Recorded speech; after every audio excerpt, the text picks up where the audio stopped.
3.7 billion years पहले early life खत्म होने वाली थी।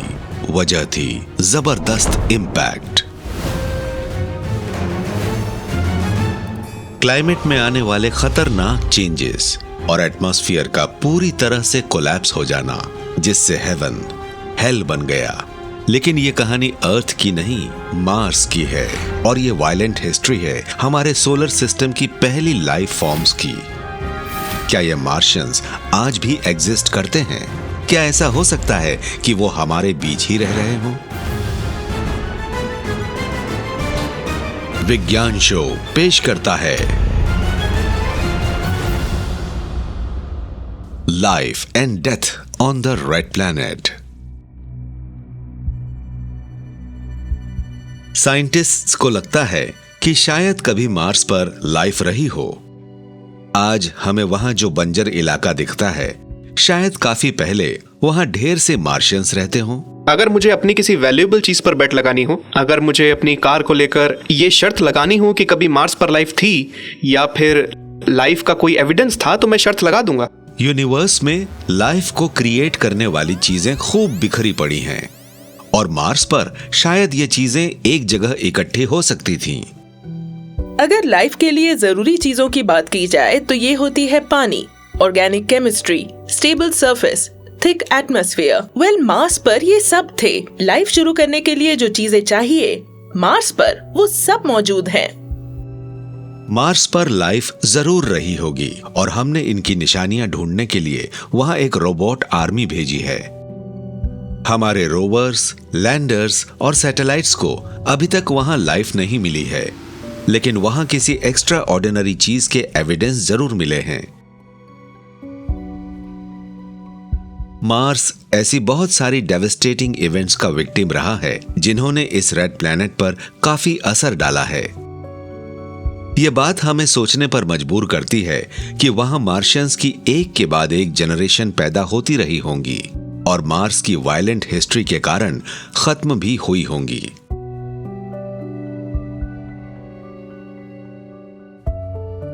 ऐसा लगता है कि मार्स पर लाइफ की शुरुआत काफी पहले ही हो गई होगी, यानी जैसे ही उसका क्रस्ट इतना ठंडा हुआ होगा कि वहां लाइफ पनप सके। इस शुरुआती लाइफ का सीक्रेट वो क्रूशियल इंग्रेडिएंट रहा होगा जो शुरुआती अर्थ पर भी मौजूद था। ड्राई और हार्श मार्स पर कभी ओशंस होते थे। लाइफ को शुरू होने के लिए चाहिए कार्बन, एनर्जी सोर्स, नाइट्रोजन जैसे न्यूट्रिएंट्स, लेकिन ये तो मार्स पर मौजूद रहे होंगे और ये अर्थ पर भी खूब मिलते हैं, लेकिन इसके लिए एसेंशियल रिक्वायरमेंट तो है लिक्विड वाटर। जरा सोचिए, 4.5 बिलियन ईयर्स पहले मार्स कैसा रहा होगा? मोल्टन रॉक के ठंडे हो जाने से एक सॉलिड क्रस्ट बना होगा और सतह पर पानी जमा होने से शुरुआती ओशंस बने होंगे। Rain clouds steaming volcanic landscape के ऊपर से गुजरते रहते होंगे और पानी के शैलो पूल्स में मार्शियंस पैदा होने लगे होंगे। लेकिन ये शुरुआती एलियंस हमारी साई-फाई मूवीज से ज्यादा सिंपल रहे होंगे। हम मार्स के सरफेस पर चलने वाले छोटे छोटे ग्रीन मैन या वुमेन की बात नहीं कर रहे हैं। हम बात कर रहे हैं उनसे भी छोटे, कहीं छोटे और सिंपल जीवों की सिंगल सेल्ड लाइफ। वो जाने पहचाने से होंगे, वो अर्थ के बैक्टीरिया जैसे दिखते होंगे, छोटे टाइनी गोल और रॉड की शेप वाले। अगर बैक्टीरियल मार्शियन लाइफ की ये जनरेशन वाकई मौजूद थी, तो ये हमारे सोलर सिस्टम में पैदा होने वाली पहली लाइफ थी। ये अर्थ पर लाइफ के आने से बहुत पहले पैदा हो चुकी थी। मार्स के छोटे साइज की वजह से इसकी शुरुआत जल्दी हुई होगी। क्योंकि मार्स अर्थ से छोटा है तो ये अर्थ के मुकाबले कई ज्यादा ठंडा हो गया होगा। सोलर सिस्टम की लाइफ में काफी शुरुआत में ही मार्स अर्थ जैसा लगता होगा, जबकि अर्थ उस वक्त ऐसी नहीं थी।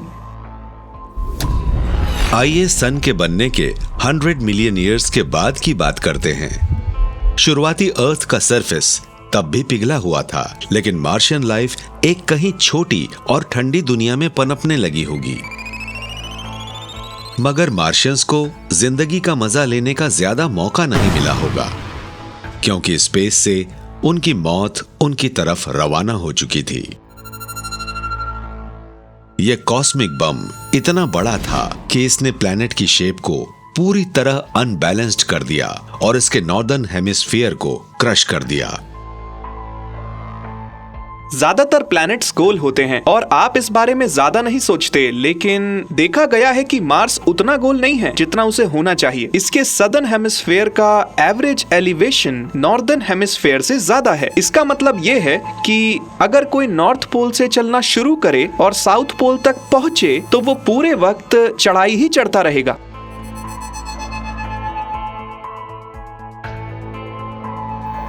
तो हम नॉर्दर्न और सदर्न हेमिस्फीयर के डिफरेंस को कहते हैं क्रस्टल डाइकोटोमी ऑन मार्स, और ये इस प्लैनेट की सबसे बड़ी मिस्ट्रीज में से एक रहा है। ये एक ऐसी पहली चीज है जिसे देखकर आप कहेंगे वेल, आखिर ये कैसे हो सकता है।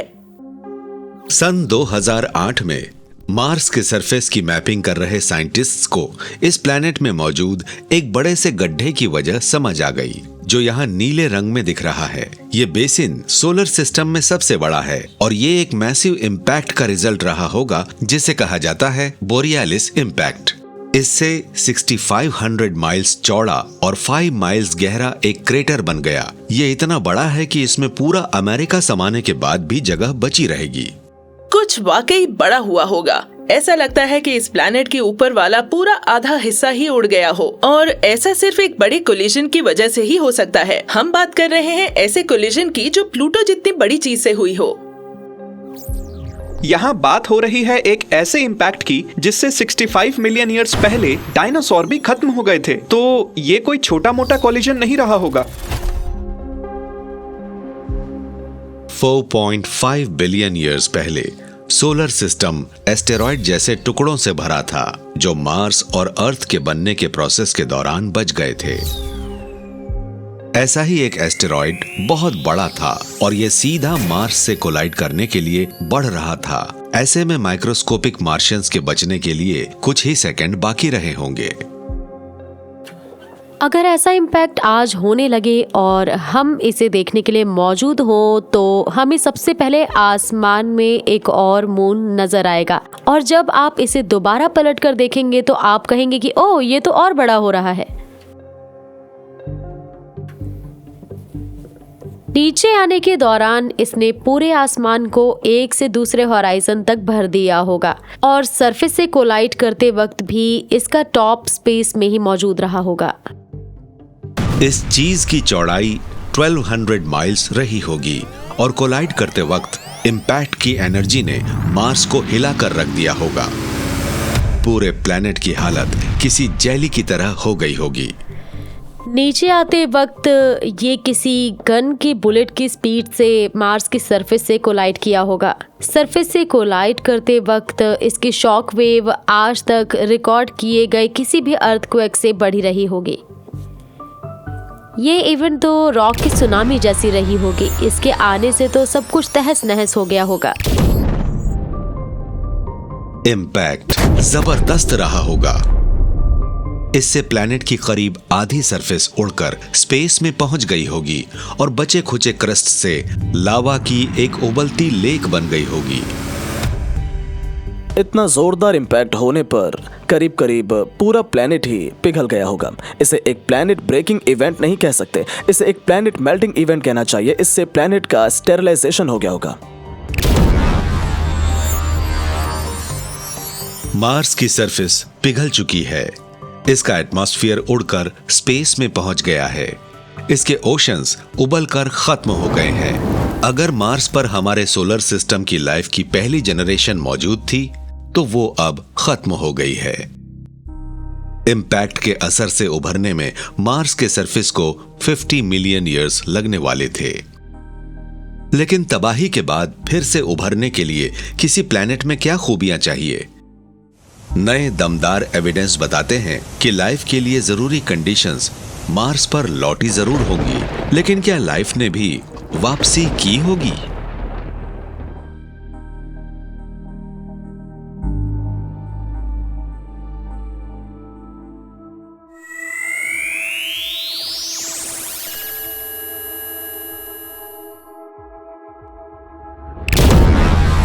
$4.5 बिलियन ईयर्स पहले प्लूटो के साइज का एक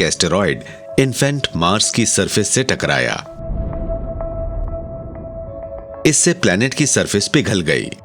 एटमॉस्फेयर उड़कर स्पेस में पहुंच गया और ओशंस उबलकर खत्म हो गए।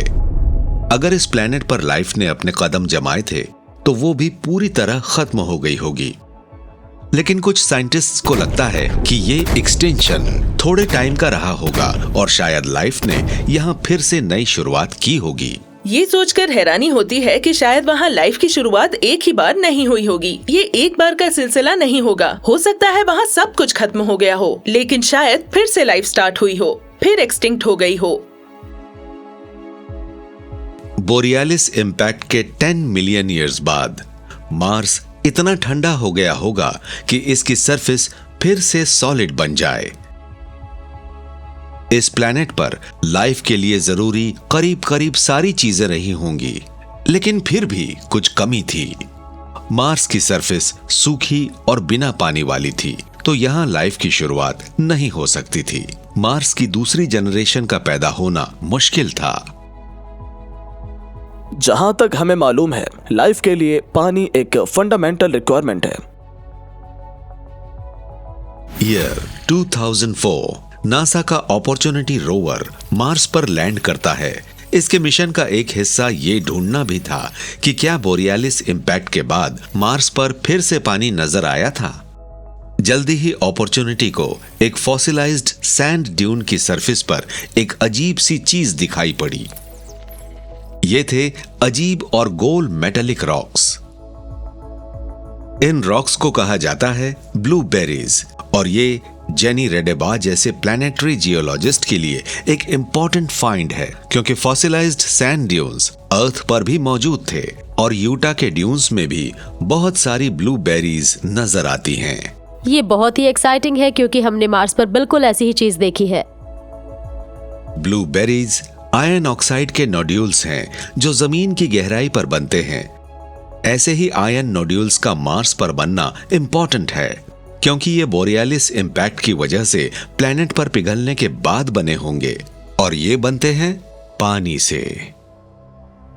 ऐसी छोटी छोटी ब्लूबेरीज के बनने के लिए जरूरी है कि सैंड ड्यून्स में से बहुत सारा पानी बहता हुआ नीचे आए और तब ये हर सैंड ग्रेन्स के आसपास मौजूद आयरन ऑक्साइड को भी अपने साथ ले आता है। इस छोटी सी बॉल में भी करीब 1 आउंस आयरन तो होगा, हो सकता है उससे भी ज्यादा हो, पर ऐसी किसी ब्लूबेरी में 1 आउंस आयरन तभी समा सकता है जब उसमें 1000 गैलन पानी मिले।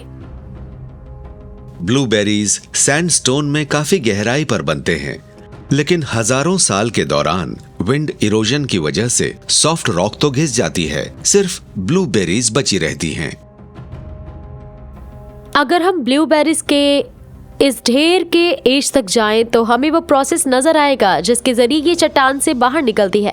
आप देख सकते हैं इन ब्लूबेरीज के अंदर क्या है। फॉसिल सैंडस्टोन की लेयर्स। हवा इस डायरेक्शन में बह रही है सतह पर नीचे की तरफ और सॉफ्ट सैंडस्टोन से निकलकर बाहर आ रही है। देखिए यहाँ नजर आ रही है ये डेंस आयरन नोड्यूल और रॉक से बाहर आने पर ये पहाड़ी के नीचे लुढ़क कर यहाँ लेयर्स के बीच में इकट्ठा हो रही है। हम जानते हैं कि मार्स पर भी हमें ऐसी ही कंडीशंस मिली हैं। यहाँ फॉसिल सैंड ड्यून्स लेयर है, यहाँ की सरफेस पर ब्लूबेरीज बिखरी पड़ी है, तो हम जानते हैं कि जो यहाँ हुआ है वैसा ही मार्स पर भी जरूर हुआ होगा। रॉक्स की सतह पर बहते पानी में आयरन इकट्ठा किया होगा और वहाँ तेज हवाएं भी चल रही होंगी जिनसे फॉसिल सैंड ड्यून्स घिसे होंगे। मार्स की सरफेस पर ब्लूबेरीज तभी बन सकती थी जब इस रेड प्लैनेट पर पानी होता और इस कैटास्ट्रोफिक इम्पैक्ट के बाद इसे इसका एटमॉस्फेयर वापस मिल गया होता। सरफेस पर लिक्विड वाटर होने की वजह से लाइफ के लिए सभी जरूरी चीजें एक बार फिर मिली होंगी ताकि मार्शियंस की एक दूसरी जनरेशन पैदा हो सके। वैली से थोड़ा ऊपर, फॉसिलाइज्ड ड्यून से थोड़ा आगे एक और जियोलॉजिकल फीचर है जो मार्स पर भी मिलता है और इससे पता चल सकता है कि बोरियालिस इम्पैक्ट के बाद कितना पानी फिर से रेड प्लैनेट की सतह पर लौटा होगा। ये स्पेस बहुत नैरो है पर है कमाल की। आप देख सकते हैं कि ये बॉल्स कितनी सीधी और वर्टिकल भी है। किसी स्लॉट कैनियन को एक्सपीरियंस करने का यही तरीका है। इस तरह के स्लॉट कैनियंस की शुरुआत अर्थ की सरफेस में छोटी क्रैक से होती है। जब टेक्टोनिक प्लेट्स शिफ्ट करती हैं तो रॉक में जबरदस्त प्रेशर डेवलप होता है और फिर ये दो हिस्सों में बंट जाती है। ये यहाँ और भी गहरी है। ऊपर वाले हिस्से में तो ये क्रैक और भी नैरो है। एक हिस्से से लेकर दूसरे तक ये वॉल बिल्कुल सीधी है। ये वाकई ब्यूटीफुल है। टेक्टोनिक एक्टिविटी की वजह से सरफेस में छोटे क्रैक्स आ सकते हैं, लेकिन इन क्रैक्स को वाइड डीप कैनियंस में बदलने के लिए किसी और चीज की जरूरत पड़ती है। वहाँ पीछे जो जगह थी वो काफी नैरो थी, पर यहाँ कैनियंस के निचले हिस्से में जगह काफी चौड़ी नजर आ रही है। अब यहाँ सिर्फ टेक्टोनिक एक्टिविटी ही इस क्रैक को और चौड़ा करने के लिए जिम्मेदार नहीं हो सकती है। किसी और चीज की जरूरत पड़ी होगी और शायद वो है पानी। इस जगह से काफी ज्यादा पानी बहा होगा जो अपने साथ रेत और ग्रेवल को लेकर आया होगा और उसी से ये सैंडस्टोन्स तराशा गया है। ये जो स्वूपिंग पैटर्न्स हैं जो ये गड्ढे दिख रहे हैं, इन सबको बहते पानी ने बनाया है। स्लॉट कैनियंस फिलहाल सूखी हैं, लेकिन फ्लैश फ्लड्स अक्सर इस एरिया को अपना शिकार बनाती रहती हैं। ऐसा होने पर तेज बहाव वाला पानी कैनियन से होकर बहते हुए इन्हें और ज्यादा चौड़ी और गहरी बनाता है, यानी ऐसी स्लॉट कैनियंस जो आज हमें दिखती हैं। साइंटिस्ट्स ने मार्स पर भी ऐसी ही कैनियंस देखी हैं, जो इस बात के एविडेंस हैं कि 4 बिलियन ईयर्स से भी पहले बोरियालिस इम्पैक्ट के बाद इस प्लेनेट पर खूब पानी मौजूद था। लेकिन ये पानी आया कहां से?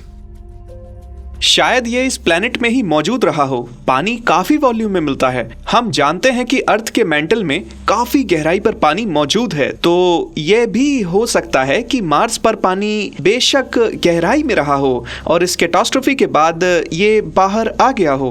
अर्थ पर भी साइंटिस्ट्स अर्थक्वेक की साइस्मिक वेव्स का इस्तेमाल जमीन के नीचे गहराई पर मिनरल्स में दबे हुए पानी का पता लगाने के लिए करते रहे हैं। ऐसा ही कोई वाटर सोर्स शायद इम्पैक्ट के बाद वाले मार्स में हंड्रेड्स ऑफ माइल्स की गहराई पर छिपा रहा हो और वोल्केनो शायद इस पानी को फिर से सरफेस पर लाए हों। पानी प्लैनेट के सरफेस से नीचे से ऊपर तक जियोलॉजिकल एक्टिविटीज के जरिए भी पहुंच सकता है। इनमें वोल्केनो भी शामिल हैं। अर्थ पर वोल्केनो बहुत सी गैसेस को बाहर निकालते रहते हैं, जिनमें वाटर वेपर भी शामिल है, और हमने मार्स पर भी वोल्केनो देखे। मार्स पर सोलर सिस्टम के सबसे बड़े वोल्केनो मौजूद हैं। इनमें सबसे बड़ा है ओलंपस मॉन्स, जो माउंट एवरेस्ट से भी 3 टाइम्स ज्यादा ऊंचा है। 4.49 बिलियन ईयर्स पहले वोल्केनोज ने एटमॉस्फेयर में लावा उगलना शुरू किया और फिर पानी भी। इससे खतरनाक रेन स्टॉर्म्स आए जिनसे मार्स की सरफेस भर गई।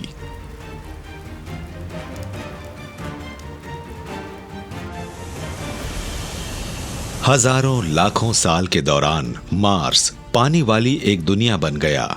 एक बार फिर यहाँ मार्शियंस की दूसरी जनरेशन के पैदा होने के लिए एकदम सही कंडीशंस बन गई। आपको लगेगा कि जिस तरह मार्स पर एक मैसिव कोलिजन हुआ उसके बाद तो लाइफ का खेल खत्म हो जाएगा, लेकिन शायद सिचुएशन इतनी सिंपल नहीं है। हो सकता है कि एस्ट्रॉइड के इम्पैक्ट के बाद मार्स लाइफ का एक नया साइकिल शुरू हो गया हो। थियरी के मुताबिक 4 बिलियन ईयर्स पहले सोलर सिस्टम में 2 प्लैनेट पर लाइफ मौजूद थी।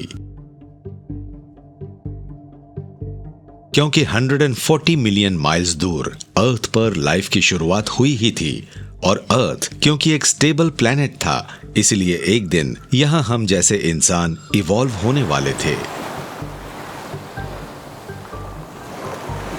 लेकिन मार्स की सिचुएशन बिल्कुल अलग थी। मार्स रिकॉनेसेंस ऑर्बिटर से मिले एविडेंस बताते हैं कि वहां एक आइसी एपोकलिप्स का हमला होने वाला था। मार्स की दूसरी जनरेशन के लिए सर्दियां शुरू होने वाली थीं।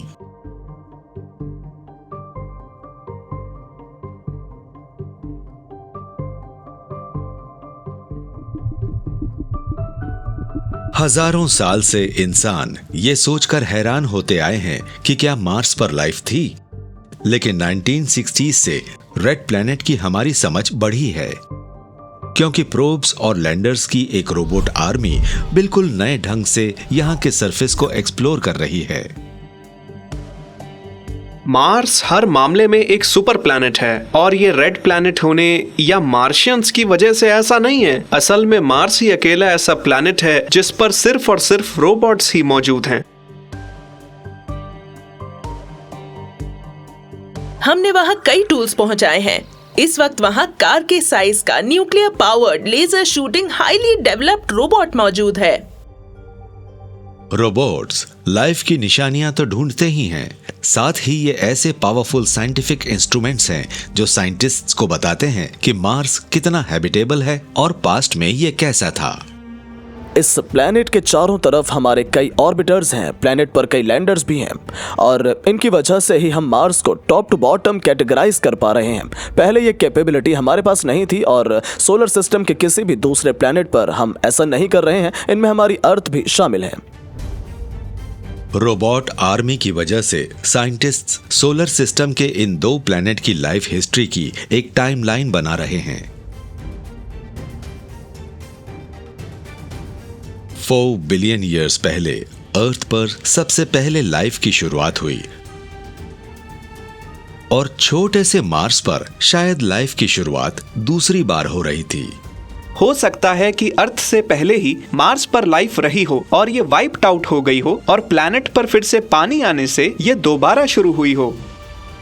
एक 2008 नासा का मार्स रिकॉनेसेंस ऑर्बिटर मार्स के सरफेस के नीचे इन्वेस्टिगेट करता है। इसके ग्राउंड पेनिट्रेटिंग इंस्ट्रूमेंट्स ने सरफेस के नीचे खुदाई की और ये मार्स के जियोलॉजिकल सीक्रेट्स का पर्दाफाश करना चाहते थे। इक्वेटर को स्कैन करने के दौरान ऑर्बिटर को कुछ ऐसा मिला जो वहां नहीं होना चाहिए था। यह था एक बड़ा सा अंडरग्राउंड ग्लेशियर। इसकी चौड़ाई थी 1 मील और यह लॉस एंजलिस से भी 3 टाइम्स बड़ा था। इतने बड़े स्केल पर बर्फ सिर्फ फ्रिजिड पोल्स पर ही जमनी चाहिए।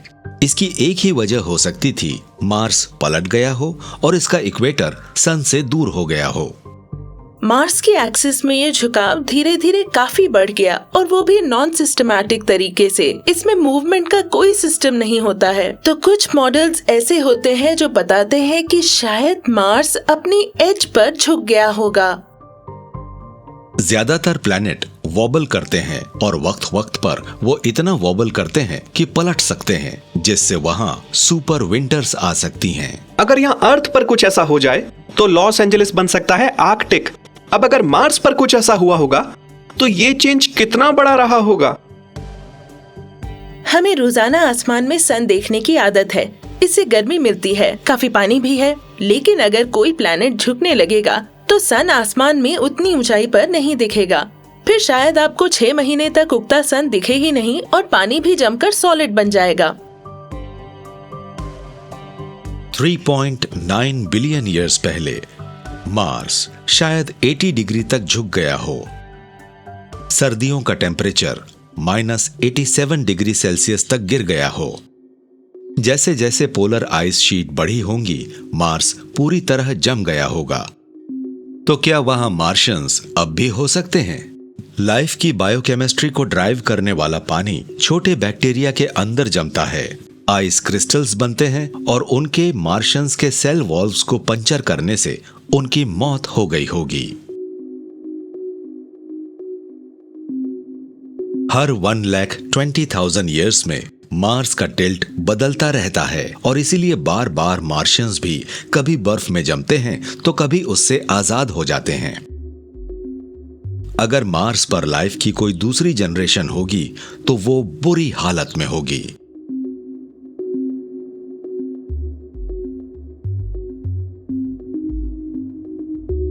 लेकिन यहां अर्थ पर हमारे एंशिएंट इंसेस्टर्स के लिए सिचुएशन आसान रही होगी। अर्थ का हिलना डुलना और इसके सीजन्स काफी हद तक स्टेबल रहते हैं और इस सिलसिले में हमारी मदद करता है हमारा ओवरसाइज्ड मून। हमारे प्लैनेट और मून के इंटरैक्शन की वजह से हमारे रोटेशन की एक्सिस बहुत ही स्टेबल रहती है। सीजन्स बिलियंस ऑफ इयर्स से हर साल हर सेंचुरी में एक के बाद एक आते रहते हैं। हमारी अर्थ हमारे मून के जबरदस्त मास की वजह से काफी ग्रेविटेशनल पुल का सामना करती है। इससे हमारे प्लैनेट का हिलना डुलना घटने से हमारा क्लाइमेट कंट्रोल में रहता है। मून ना होता तो हमारी शुरुआती अर्थ मार्स की तरह ही जोरों से झटके खाती और हमारे एंसेस्टर्स को भी अर्ली मार्शियंस की तरह बर्फ झेलनी पड़ती। मार्स का मून ज्यादा बड़ा नहीं है, इसके 2 छोटे मून हैं जिनका इस पर ज्यादा असर नहीं होता। तो अगर मार्शियंस पहली बार में किसी बड़े इम्पैक्ट की वजह से नहीं मरे होंगे तो दूसरी बार में मार्स के स्टेबल ना होने, पलट जाने और फिर सुपर समर्स और सुपर विंटर्स की वजह से मारे गए होंगे। यह एक बड़ा क्लाइमेट चेंज रहा होगा। मार्स पर मौजूद जिन ब्रूटल कंडीशंस की वजह से वहां की लाइफ एक्सटिंक्ट हुई होगी, उन्हीं के कारण वो अडेप्ट और इवॉल्व भी हुई होगी। हम ये जानते हैं क्योंकि अर्थ पर एक्सट्रीमोफाइल्स कहलाने वाले ऑर्गेनिजम्स सबसे मुश्किल सिचुएशन में भी जिंदा रहने के लिए ढल गए हैं। ये बेहद गर्म पानी वाले हाइड्रोथर्मल वेंट्स से लेकर बेहद ठंडी ग्लेशियल आइस का भी सामना कर लेते हैं। वो कहते हैं ना, when the going gets tough, life seems to get tougher। शायद मार्शन सुपर विंटर्स ने लाइफ की तीसरी जनरेशन को पैदा किया होगा। ये बर्ग्स की एक ऐसी सुपर टफ आर्मी होगी जो क्लाइमेट के सबसे हार्शेस्ट चेंजेस को भी झेल जाती है। हमने अर्थ पर देखा है कि लाइफ जिस भी जगह है उसी के हिसाब से ढल जाती है और एवोल्यूशन में टाइम लगता है, तो बदलते इन्वायरमेंट के साथ लाइफ भी चेंज हो जाती है। अगर अचानक चेंजेस आते हैं तो लाइफ फॉर्म्स उसके साथ बैलेंस नहीं बना पाती और बहुत से जीव मारे जाते हैं और जिंदा बचने वाले कंटिन्यू करते हैं। 3.8 बिलियन ईयर्स पहले शायद मार्स की सरफेस पर लाइफ की तीसरी जनरेशन एग्जिस्टेंस में आई होगी। ये अपने गिने चुने प्रेडिसेसर से इवॉल्व हुई होगी ताकि मार्स की सुपर विंटर्स को झेल सके। ये अब तक की सबसे टफ मार्शियन लाइफ रही होगी। लेकिन जब सुपर विंटर्स खत्म हुई होंगी तो मार्स पर लाइफ से जुड़े चैलेंज और मुश्किल हो गए होंगे। तब एक्सटिंक्ट लेवल की एक और इवेंट शुरू होने वाली होगी। तब मार्स का एटमॉस्फेयर ही खत्म हो गया होगा। तो क्या इस इवेंट से मार्शियंस का सफाया हो सकता था?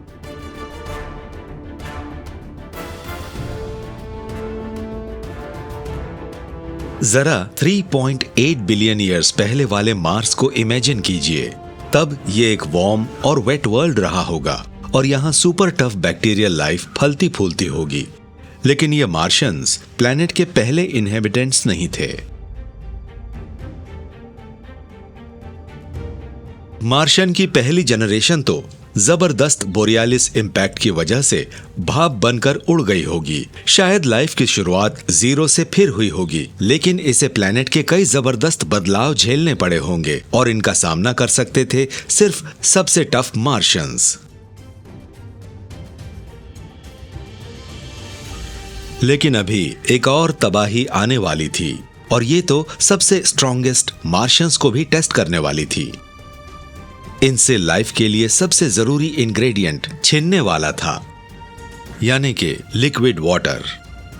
ये समझना जरूरी है कि किसी प्लैनेट के सरफेस पर लिक्विड वाटर का होना कितना मुश्किल होता है। हम जानते हैं कि अगर लिक्विड वाटर आसपास हो तो लाइफ बड़े आराम से कटती है, लेकिन साथ ही एयर प्रेशर और टेम्परेचर का बैलेंस भी एकदम सही होना चाहिए। अगर एयर प्रेशर नहीं होगा तो लिक्विड वाटर किसी प्लैनेट की सरफेस से भाप बनकर उड़ जाएगा, चाहे टेम्परेचर कुछ भी हो। एक एटमॉस्फेयर की मौजूदगी की वजह से ये एयर प्रेशर जनरेट होता है।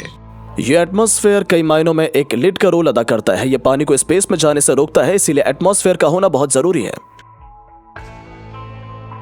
3.7 बिलियन ईयर्स पहले अर्थ पर गर्म पानी वाले ओशंस और एक थिक एटमॉस्फेयर मौजूद था, लेकिन मार्स पर तीसरी एक्सटेंशन लेवल की इवेंट रफ्तार पकड़ रही थी।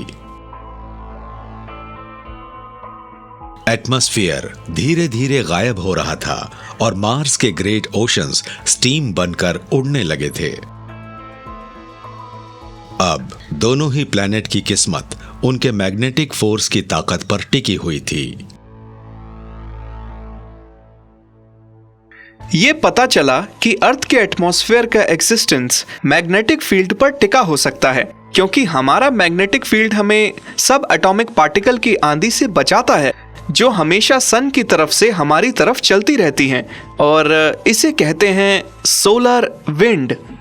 और अगर हमारे पास इन पार्टिकल्स को आराम से कैच और डिफ्लेक्ट करने के लिए एक मैग्नेटिक फील्ड ना होता तो वो सीधे अर्थ के एटमॉस्फेयर से टकराते।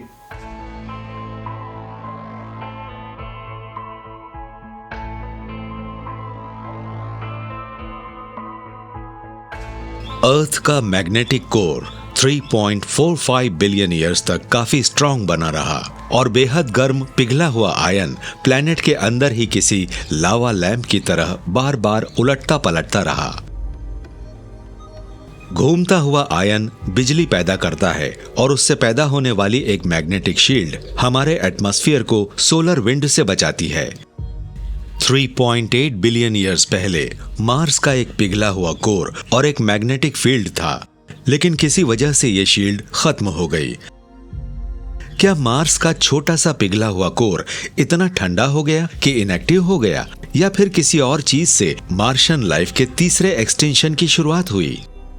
एक नई और कंट्रोवर्शियल थ्योरी इसके लिए एंशिएंट बोरियालिस इंपैक्ट को जिम्मेदार मानती है।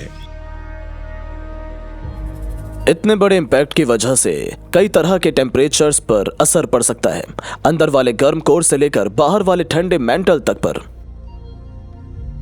जिस इम्पैक्ट की वजह से मार्शियन लाइफ की फर्स्ट जनरेशन खत्म हुई, उसी के कारण प्लेनेट ज्यादा गर्म भी हुआ और आउटर मेंटल का टेम्परेचर बढ़ गया। फिर प्लेनेट के अंदर वाले हिस्से की हीट घटने लगी और मेटल्स का घूमना भी धीरे धीरे रुक गया। अगर टेम्परेचर घटने लगता है तो उसके लिए इतने स्ट्रॉन्ग मैग्नेटिक फील्ड को ड्राइव करना भी मुश्किल हो जाता है। मिलियंस ऑफ ईयर्स के दौरान मार्स के मैग्नेटिक फील्ड ने काम करना बंद कर दिया। जैसे ही मार्स का मैग्नेटिक फील्ड नहीं रहा, इसके लिए अचानक सोलर विंड का खतरा बढ़ गया। सोलर विंड मार्शियन एटमॉस्फेयर को खत्म करके उड़ा सकती थी।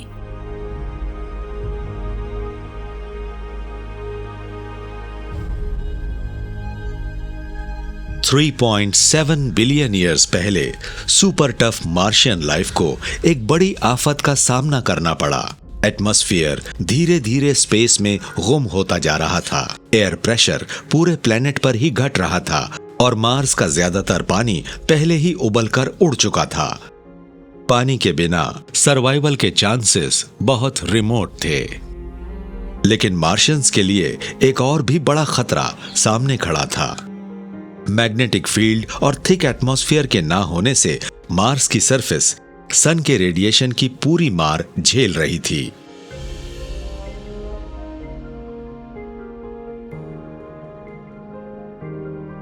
ऐसे में सरफेस पर मौजूद किसी माइक्रोब को बहुत मामूली एटमॉस्फेयर से ही काम चलाना पड़ता है। पानी नहीं होता, सन की जबरदस्त अल्ट्रावायलेट लाइट होती है और पार्टिकल्स हर वक्त टकराते रहते हैं। मार्शियंस पर सोलर विंड से रेडिएशन का बॉम्बार्डमेंट होता रहा होगा। इससे उनके डीएनए फट गए होंगे। बिना एटमॉस्फेयर के प्लेनेट का सरफेस स्टेरलाइज हो जाता है। मार्स के कोर के इनएक्टिव हो जाने के कारण इस प्लेनेट की जियोलॉजी को बर्बाद कर दिया होगा। हो सकता है कि यह मार्स के खत्म होने की शुरुआत ही हो। जब कोई प्लेनेट जियोलॉजिकली दम तोड़ देता है तो ये बायोलॉजिकली भी जिंदा नहीं रह पाता। किसी प्लैनेट के लिविंग सिस्टम्स को बायोलॉजिकल तरीके से गवर्न और ड्राइव करने के लिए भी जियोलॉजिकल प्रोसेस की जरूरत होती है।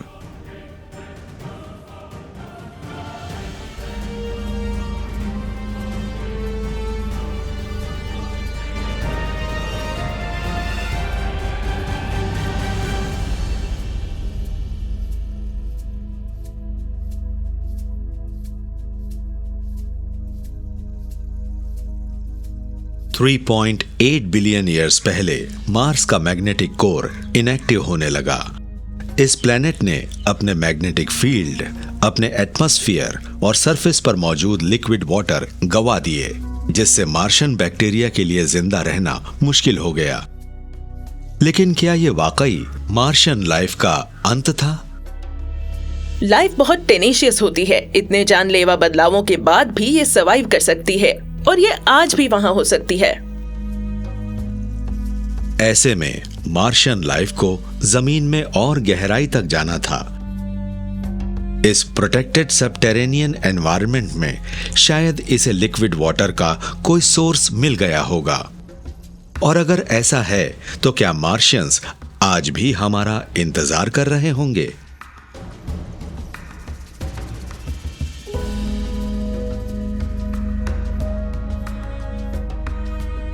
नाइनटीन 1960s से ही रोबोटिक प्रोब्स और लैंडर्स मार्स की सरफेस पर लाइफ के साइंस ढूंढते रहे हैं।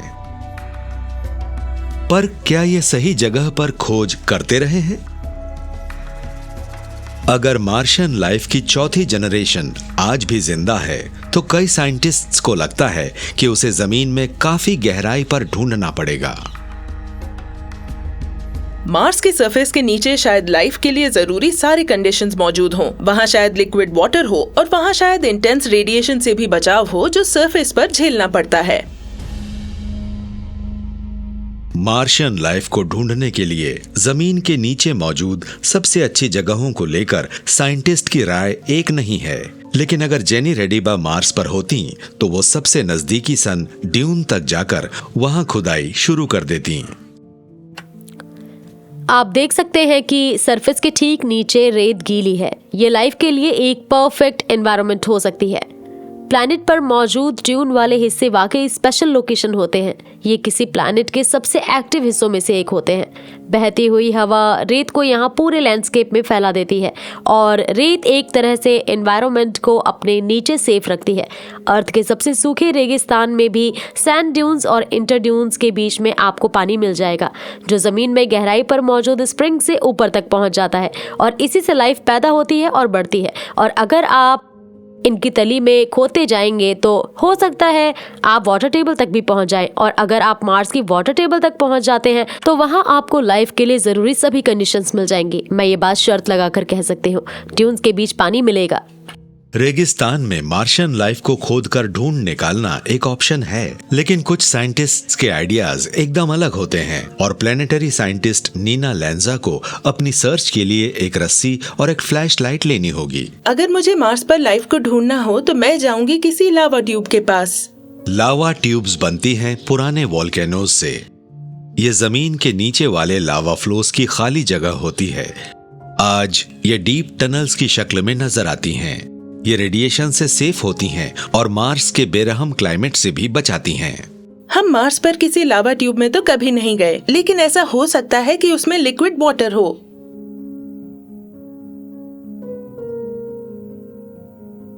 ये हमेशा थोड़ा बहुत प्रेशर झेलती रहती हैं। इन पर काफी मटेरियल मौजूद होता है क्योंकि ये अंडरग्राउंड है, इसलिए इन पर एडिशनल प्रेशर होता है। ये थोड़ी ज्यादा गर्म भी हो सकती हैं क्योंकि मार्स पर अब भी कुछ न कुछ इंटरनल हीट होगी। हालांकि ये अर्थ के मुकाबले ज्यादा तेजी से ठंडा हुआ है, तो इस एनवायरनमेंट में कुछ मॉइस्चर हो सकता है, थोड़ी गर्मी हो सकती है। आप यहाँ रेडिएशन से बच सकते हैं। मेरे ख्याल में कोई मार्शियन माइक्रोब यहाँ बहुत खुश रहेगा। मार्स पर लाइफ को ढूंढना इंसान की एक बहुत बड़ी अकम्प्लिशमेंट होगी, लेकिन इसमें एक खतरा भी है। कहीं हम अनजाने में ही एक और एक्सटिंक्शन इवेंट की शुरुआत तो नहीं कर देंगे। इंसान अर्थ पर लाइफ के एक्सटेंशन के लिए काफी हद तक जिम्मेदार रहा है। तो दिलचस्प क्वेश्चन ये है कि कहीं हम मार्स पर भी ऐसी ही किसी आफत की शुरुआत तो नहीं कर देंगे। अगर किसी दिन ह्यूमंस मार्स तक पहुंच गए तो हम वहां एक इन्वेजिव स्पीशीज होंगे, और अगर वहां किसी जगह कोई मार्शियंस लाइफ हुई तो शायद हम उसे भी डिस्ट्रॉय कर देंगे। तो मार्स पर जो भी लाइफ मौजूद है उसे प्रिजर्व करना हमारी एथिकल रिस्पॉन्सिबिलिटी है। प्रॉब्लम हमारी वजह से नहीं है, यह है हमारी बॉडीज के अंदर और उसके बाहर रहने वाले बग्स की वजह से। किसी एवरेज इंसान की बॉडी पर 10 से 20 ट्रिलियन बैक्टीरियाज होते हैं। अगर हम मार्स पर जाते हैं तो हम अपने इन छोटे साथियों को भी साथ ले जाएंगे, और इनमें से कोई भी बग मार्शियन लाइफ के लिए एक जानलेवा कंपटीटर साबित हो सकता है। मार्स रोवर्स को बग फ्री रखना नासा इंजीनियर मुजिगे कूपर का काम है, लेकिन एस्ट्रोनॉट्स को क्लीन रखना एक बिल्कुल ही अलग बात है।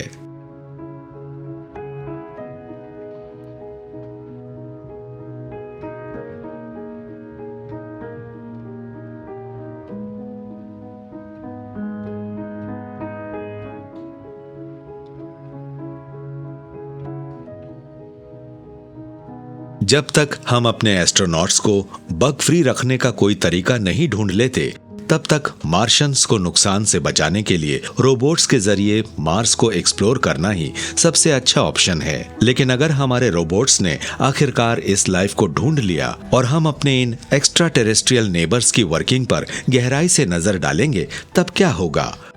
मार्शियंस आखिर दिखते कैसे होंगे?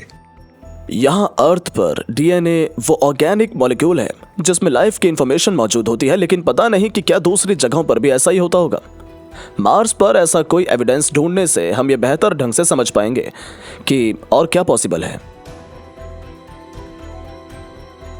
क्या मार्शियंस हमसे अलग तरह के होंगे? क्या वो अलग मटेरियल से बने होंगे? क्या उनकी बायोकेमिस्ट्री अलग होगी, या फिर वो हमसे शॉकिंगली फेमिलियर होंगे? कुछ साइंटिस्ट्स को लगता है कि सबसे शुरुआती मार्शियन लाइफ शायद मार्स पर रुकी ही ना हो। ये सोचना ज्यादा अजीब नहीं होगा कि लाइफ मार्स से कहीं और चली गई हो या मार्स से अर्थ पर आती जाती रही हो। क्या मार्शियंस हमारे प्लेनेट पर भी लाइफ की शुरुआत कर सकते थे? हो सकता है मार्शियंस मरे ना हो सकता है कि मैं मार्शियंस हूँ, हो सकता है कि आप मार्शियंस हो।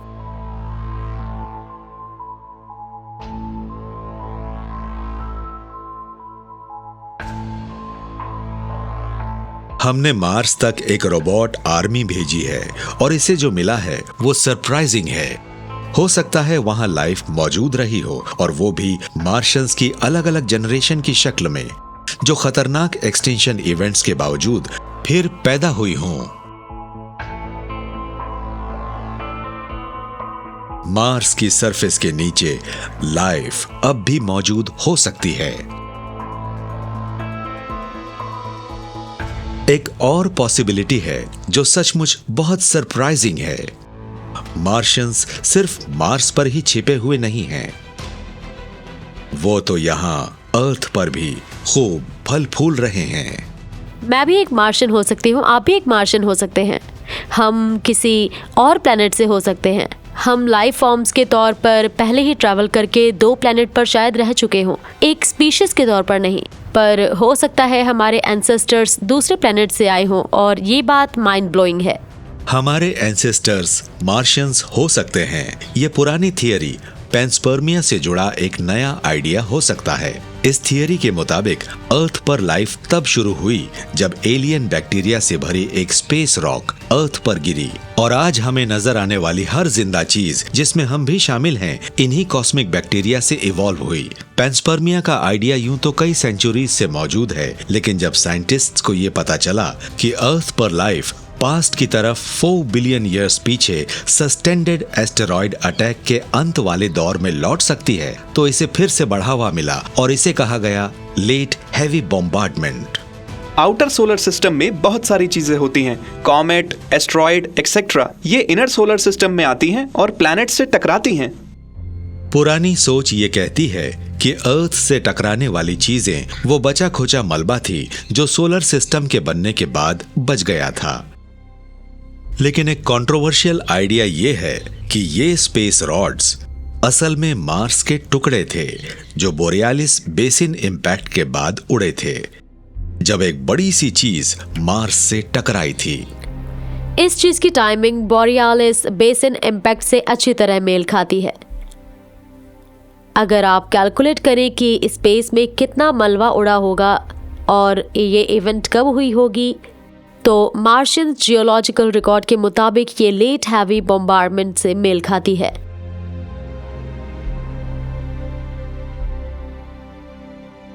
ये हो सकता है कि बोरियालिस बेसिन फॉर्मिंग इम्पैक्ट का मलबा अर्थ पर आकर बरसा हो और इससे लेट हैवी बॉम्बार्डमेंट हुआ हो, जिससे अर्थ पर मार्स के बैक्टीरियल स्पोर्स की नींव पड़ी हो। ये बस एक अंदाज़ा है, हम पक्के तौर पर इस बारे में नहीं जानते, लेकिन ऐसे इवेंट का होना फिजिकली पॉसिबल है।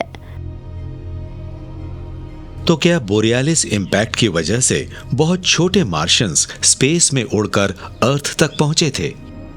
ये बात अजीब लगती है, लेकिन साइंस के पास एविडेंस है। हम जानते हैं कि सिंपल लाइफ काफी टफ है, ये स्पेस के कोल्ड वैक्यूम में भी सरवाइव कर जाती है, और बोरियालिस इंपैक्ट की टाइमिंग भी अर्थ पर शुरुआती ऑर्गेनिज्म के पनपने के टाइम से मेल खाती है। हम ये जानते हैं कि मार्स से निकलने वाले रॉक्स अर्थ तक पहुंच सकते हैं, क्योंकि ये आज भी अर्थ पर लैंड करते रहते हैं। बतौर साइंटिस्ट मैंने जो कमाल का काम किया है वो है मार्स के एक पीस को अपने हाथ में पकड़ना। हमारा कोई ऐसा मिशन नहीं है जो मार्स से सैंपल लेकर लौटा हो, तो हमने एक अलग तरीका अपनाना पड़ा। हमारे पास ऐसे मेटेरॉइड्स हैं जो 100% मार्स के टुकड़े हैं। ये ह्यूज कॉलिजन्स के दौरान मार्स से टूटकर अर्थ पर आ गिरे थे। मार्शियंस की 4 अलग अलग जनरेशन, इनमें से हर एक को एक अलग तरह की प्लैनेटरी कैटास्ट्रोफीज झेलनी पड़ी, लेकिन तमाम मुश्किलों के बावजूद मार्शियंस आज भी जिंदा हो सकते हैं। शायद ये अर्थ पर भी फल फूल रहे हों। अगर लाइफ वाकई इतनी ब्रेव हो सकती है कि वो खत्म होने के बाद फिर से बार बार वापस आती रहे, तो इससे मैं लाइफ के एवोल्यूशन को लेकर काफी होपफुल हूँ। इससे पता चलता है कि बेशक इंडिविजुअल नाजुक हो, लेकिन लाइफ अपने आप में टफ है, वो नाजुक नहीं है। फिलहाल तो हम बस स्पेक्युलेट ही कर सकते हैं, जब तक कि फ्यूचर जनरेशंस के हाथ एक्स्ट्रा टेरेस्ट्रियल लाइफ का पहला सैंपल न लग जाए। उससे सब कुछ बदल जाएगा। हमें एक और एग्जाम्पल मिल जाएगा कि लाइफ कैसे शुरू हुई और ये कैसे काम करती है। और अगर ऐसी कोई चीज जिंदा नहीं भी है तो ये कभी तो थी। यूनिवर्स कभी पहले जैसा नहीं रहेगा।